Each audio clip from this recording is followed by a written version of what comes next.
Bienvenue sur Equipoto, samedi 21 octobre, dernier jour de ce salon avec beaucoup de visiteurs. On fera un bilan ce soir dans le débrief avec le président du salon, Jacques Mauge, également président de la FIEV.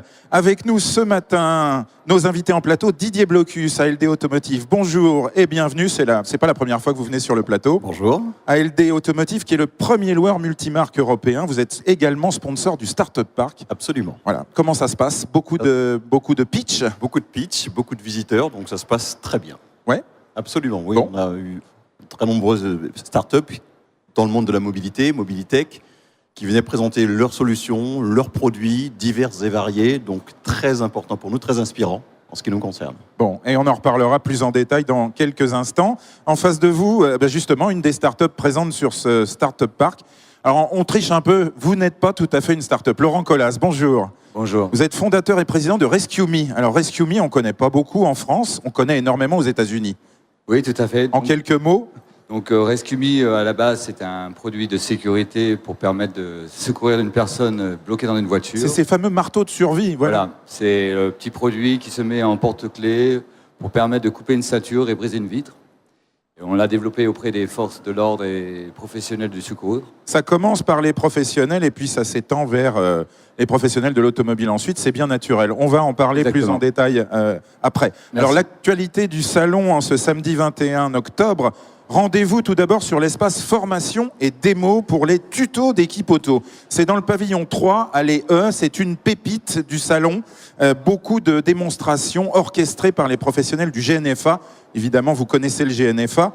Aujourd'hui, vous assisterez à des démonstrations des sociétés Bilstein Group. Donc, ce sont les marques Febi, Swag et Blueprint pour expérimenter un testeur de jeu de suspension. Également, démonstration de Schaeffler pour les marques Ina, Luc, Fag et Ruville. Schaeffler qui présente sa marque de service Rep Expert. Ce sont donc les tutos d'Equipoto. Allez-y, vraiment, ils vous attendent. Pavillon 3, allée E30. Et puis alors, on vient à l'actualité des startups. Donc le Startup Park, Didier Blocus, vous êtes donc responsable des nouvelles mobilités chez ALD Automotive. Vous sponsorisez le Startup Park donc pour la première fois et pour une bonne raison, puisque vous développez vous aussi en interne des solutions de, allez, on va dire de mobilité plurielle. Voilà, c'est le bon terme. J'ai l'habitude de dire qu'on est, nous, des faiseurs de mobilité.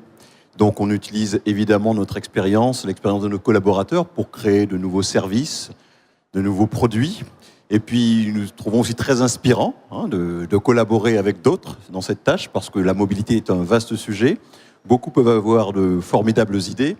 L'objectif étant de pouvoir justement fédérer autour de cette idée de mobilité et de travailler avec des gens qui sont passionnés sur le sujet, qui ont de belles idées, qui sont agiles dans la manière de mener à bien ces projets. Oui. Donc voilà pourquoi nous avons naturellement trouvé notre place dans ce village de start-up. Alors vous, ALD Automotive, vous êtes un industriel de la location, on va le dire comme ça, même si parfois il y a de l'agilité aussi. Je vous le confirme. On ne dira pas le contraire. Est-ce que vous avez des solutions qui font appel justement à des startups? Oui, on en a très précisément. Vous travaillez avec, voilà. Absolument. Je peux vous citer deux cas, par exemple. Dans le cadre du covoiturage, domicile, travail, domicile, on travaille avec une start-up qui s'appelle WazeUp, voilà, sur lequel on a travaillé sur cette solution afin de permettre d'avoir une solution supplémentaire au niveau des collaborateurs, qu'ils puissent se rendre au domicile ou à leur travail de façon pratique, digitale et facile. Deuxième exemple, une start-up qui s'appelle Base 10, pour laquelle nous avons travaillé sur une solution de location de bureaux ou d'espace de travail, donc qui permet à un collaborateur, plutôt que d'effectuer un voyage qui peut être fatigant, qui peut être stressant, de préférer à cela de louer un poste de travail, un espace de travail, voire une salle de réunion entièrement, et d'éviter ainsi un déplacement inutile. Donc nous avons travaillé avec une start-up pour élaborer cela, et en prenant en compte les spécificités même que nous pouvons apporter. Pour reprendre l'exemple du système de covoiturage, donc ALD Community, covoiturage domicile-travail-domicile, on a souhaité que les collaborateurs qui bénéficiaient d'un véhicule de fonction, qui peuvent être nos véhicules par exemple, puissent également participer au programme, puisque une option permet d'intégrer le programme de covoiturage, même quand on a un véhicule de fonction, Ah oui, voilà, en évitant c'est ça. les échanges d'argent. Ouais, c'est ça. C'est-à-dire qu'il n'y a pas opposition finalement entre les opérateurs des nouvelles mobilités et les solutions traditionnelles. Bien au contraire, on Ça, voit là c'est que important ça se à dire. complète. Même. Ouais, ouais. Bah, d'ailleurs, il y a eu pas mal d'émissions sur ce plateau pour expliquer effectivement. On a reçu les loueurs 2.0, ce qu'on appelle les loueurs 2.0, Drivey, Coulicar, qui nous expliquaient finalement qu'ils avaient besoin aussi de s'adresser aux réparateurs, de s'adresser aux carrossiers ou aux professionnels du véhicule d'occasion pour récupérer des véhicules de professionnels. C'est un peu l'idée d'Airbnb finalement, sur lequel, mais dans l'automobile, sur lequel des professionnels viennent même des chambres d'hôtel. On ne l'aurait pas pensé, en réalité, il y a vraiment interopérabilité presque entre les nouveaux opérateurs et vous l'avez remarqué ça sur le Startup Park. Absolument, d'ailleurs. On n'est pas face à des petits génies qui sont déconnectés de la réalité. C'est pas du tout ça. Des petits génies sans doute, mais qui sont connectés avec la réalité et qui proposent des solutions. Et du reste, quand vous parlez du fait de collaborer même avec les équipementiers ou ce genre de choses sur le salon, eh bien c'est le cas parce que la plupart du temps, ils permettent d'avoir des véhicules sécurisés, puisque des véhicules réparés, des véhicules confortables. Or, la sécurité, dans notre activité, c'est un maître mot. Donc, plus les véhicules sont sécurisés, et mieux nous portons donc toutes les solutions relatives à la sécurité, sur lesquelles ils améliorent cette sécurité. Voilà pourquoi nous travaillons assez naturellement avec l'ensemble de cette industrie. Et sur le Startup Park, donc on a 33 startups qui présentent leur activité. Chaque jour, plusieurs d'entre elles font un pitch dans le petit amphi sur leur stand. Aujourd'hui, alors j'ai noté, donc il y a Rescue Me qui fait un pitch. On va venir à vous, Laurent Collas, juste après. All Around Car, Proof Station, Mon Client Connecté, Kibito, Mon Spécialiste Auto ou Phare Occasion. Alors ça, c'est à découvrir absolument sur l'espace Startup qui est situé à gauche à l'entrée du pavillon 1, à côté du village FFC, Fédération Française de la Carrosserie. Alors, nous, journalistes du plateau télé, nous sommes tout le temps en train de fureter dans les allées d'Équipe Auto pour découvrir des perles. Et c'est Marie-Letty, notre journaliste tout-terrain, qui ce matin même, à l'ouverture, est allée encore découvrir quelque chose d'intéressant. Marie-Letty, expliquez-nous. Alors Emmanuel, regardez, je suis en pleine course sur le stand. Ah, il faut que je freine. Non, pas trop quand même. Je suis sur le stand de Anest Iwata et il y a plein de pubs. Vous voyez, comme ici. Et je conduis pas si mal quand même. C'est assez drôle. Mais il y a beaucoup de simulateurs ici sur Équipe Auto cette année. C'est quand même la tendance cette année sur le digital. Ah, c'est passionnant. Ah, mur. On a vraiment cette sensation de se planter réellement. Alors, vous savez quoi, Emmanuel, en fait, ce que je voulais vous montrer, regardez, je vais prendre le micro. Arrêtez-vous, madame. C'est de voir avec les ingénieurs qui mettent ces systèmes de simulation. Regardez, je vais vous les présenter. Bonjour, vous êtes Patrick, c'est ça ? Oui, exactement. Alors, je suis un peu perturbée parce que vous voyez, je viens de descendre, je viens d'enlever le casque 3D, j'ai encore un peu l'impression d'être sur la course. Expliquez-nous comment vous mettez en place ce genre de système pour vos prestataires, pour que on fasse des jeux, pour qu'on fasse de la simulation. Alors en fait, on part d'un existant, le circuit en lui-même, qui existe dans le jeu. On va venir donc l'éditer sur un logiciel 3D, comme on peut voir. Regardez, on va voir ça ici. Voilà, donc à ce moment-là, Kevin va un petit peu prendre la main pour vous faire voir un peu la vision 3D. Là, c'est le circuit de Singapour.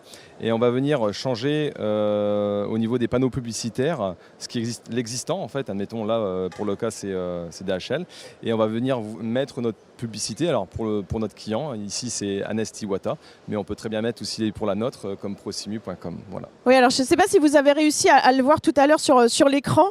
On peut insérer effectivement de la publicité. On avait vu des petits éléments du matériel, etc. sur les bandeaux, sur le coin du circuit. Et de quelle manière vous les intégrez ? Alors, à l'aide de ce logiciel 3D, on va partir des fichiers 3D en fait, et on va insérer à la place des panneaux publicitaires ou alors sur une voiture, tout ce qui est forme publicitaire, on va venir l'incruster en 3D dedans et on remplace ce qu'on veut en fait sur le circuit. aux endroits où il y a déjà de la publicité. Donc c'est un vrai modèle génial, en tout cas pour faire du marketing, du pur marketing pour les stands ici à Équipe Auto. Vous savez quoi, moi je trouve ça vraiment passionnant.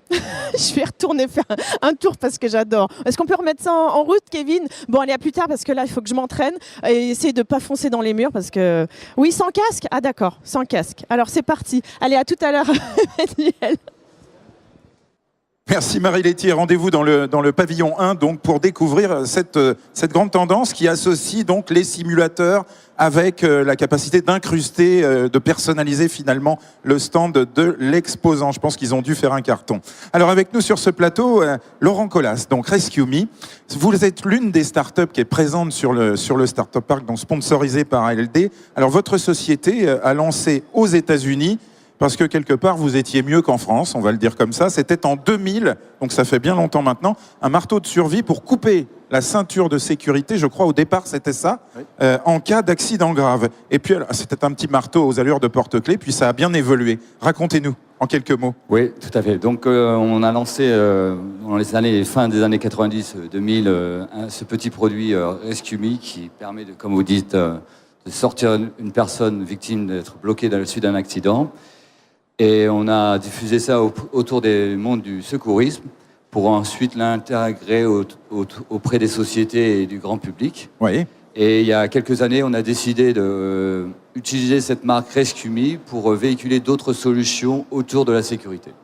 Alors on a donc la capacité à couper, vous allez le montrer oui. Précisément, la capacité à couper donc la ceinture de sécurité, mais aussi à briser une vitre. C'est le marteau brise-vitre qu'on connaît dans les trains, par exemple, ou dans les avions. Exactement. Donc mais adapté à l'automobile. Voilà. Ce produit a été inspiré du marteau brise-vitre, comme vous dites. On l'a rendu beaucoup plus compact parce qu'on s'est rendu compte que beaucoup de gens le mettaient dans la boîte à gants, qui était un accès très difficile en cas d'accident. Ah oui, donc on transforme en porte-clés. Tout à fait. Et au lieu d'être un marteau, c'est un système de poinçon qui active une pointe d'acier avec 2 ressorts pour faire sortir cette pointe d'acier. Et c'est pas du tout un gadget, hein, ça marche très très bien, c'est très efficace. Ouais, c'est très efficace. Oui. Il faut l'essayer sur une table basse, en verre, résultat garanti, hein, manifestement. Voilà, si vous voulez faire un spectacle, ça vaut le coup, oui. Alors au-delà du spectacle, pour être très sérieux, selon 40 millions d'automobilistes, une étude de l'an dernier, un automobiliste sur 2 a déjà été confronté à un accident. 1 sur 5 a déjà porté secours à une victime d'un accident grave. Ça veut vraiment dire que ce petit objet est indispensable.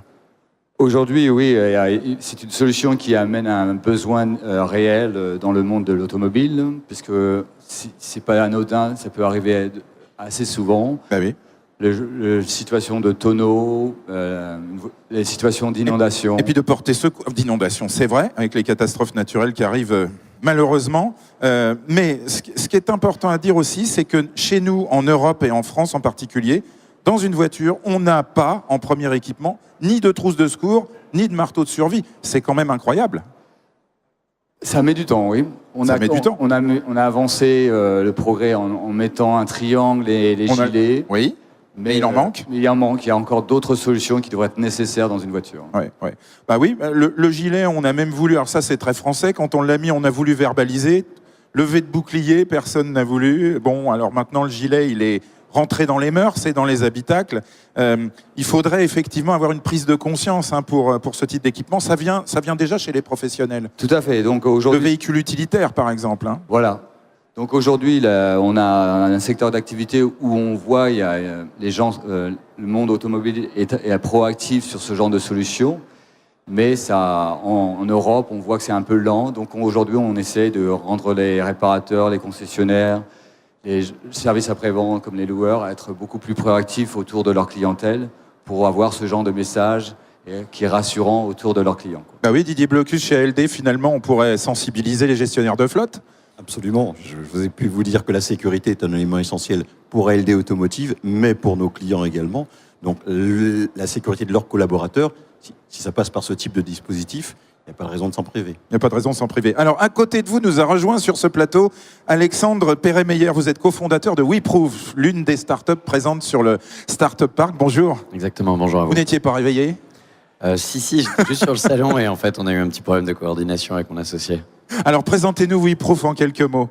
Alors, en quelques mots, WeProof, qu'est-ce que c'est ? C'est donc une application qui permet de répondre à un besoin tout simple. Aujourd'hui, vous êtes peut-être tous amenés à louer quelque chose, une voiture, une voiture, un par appartement. En l'occurrence, une voiture, on va insister dessus. Il y a beaucoup d'échanges, beaucoup de partages, beaucoup de transferts de responsabilités. Il y a deux éléments qui sont clés à ces moments où il y a le transfert. C'est d'un côté le papier. Donc on crée, on retranscrit les éléments qui sont, dont les impacts, etc., qui existent sur le véhicule avec le papier. Et on se rassure comment? Avec des prises photos. Oui. Et en fait, ce système, tout simplement, on l'a couplé avec WeProve en disant aujourd'hui, on a la valeur juridique du papier et on prend des photos. Donc, Pour l'état des lieux de sortie du véhicule ou l'état des lieux de début de contrat. Par exemple, une entrée atelier, Oui. une location de véhicule de courtoisie, Oui. un transport, un convoyage. À chaque fois qu'il existe un transfert de responsabilité, on crée preuve de ce transfert de responsabilité. Nous prouvons, WeProve. WeProve, nous prouvons, exactement. Application concrète dans l'automobile, dans le milieu des loueurs, ça doit être effectivement intéressant. Alors en effet, il y a pas mal de discussions possibles, notamment avec ALD, Bien sûr. mon voisin. Il y a pas mal de problématiques aujourd'hui, notamment sur la pré-inspection directement faite par le locataire, 120 jours avant terme et de la restitution du contrat de leasing. Il y a également sur la location courte durée, moyenne durée, longue durée. Location moyenne durée, ne pas proposer à son client de repasser à l'agence pour faire une fiche d'état de suivi du véhicule, mais lui envoyer un petit SMS à travers notre outil afin qu'il réalise une action prédéfinie et qu'il donc détermine l'état et fasse une pré-inspection pour éviter toute mauvaise surprise le jour où le véhicule sera rendu. Ah oui, effectivement, dans le milieu de la carrosserie, ça doit être aussi une application extrêmement importante, intéressante en tout cas. Exactement. Il y a sur les entrées ateliers, entrées-sorties, également sur la détermination, par exemple, quand vous souhaitez changer une jante. Pas mal de centres ont des soucis et de garagistes ont des soucis sur des grosses jantes 20 pouces, 18 pouces qui valent beaucoup d'argent. Oui. Où là, justement, ils certifient l'état de la jante quand ils prennent en charge la jante pour pouvoir changer le pneu, par exemple. Donc, on est là pour mettre de la confiance, mettre de la transparence, simplifier les échanges et tout simplement créer la preuve sans aucun souci et avec plein d'évidence. Créer la preuve, créer de la valeur ajoutée, c'est le rôle des 33 startups présentes sur le Startup Park sponsorisé par ALD Automotive. Merci messieurs, merci Alexandre Perret-Meyer, merci Laurent Collas et merci à vous Didier Blocus. C'est la fin de ce JT. Dans 15 minutes, notre émission partenaire AM Today, qui est la newsletter de l'actu et des communiqués après-vente. Excellente journée sur Équipe Auto.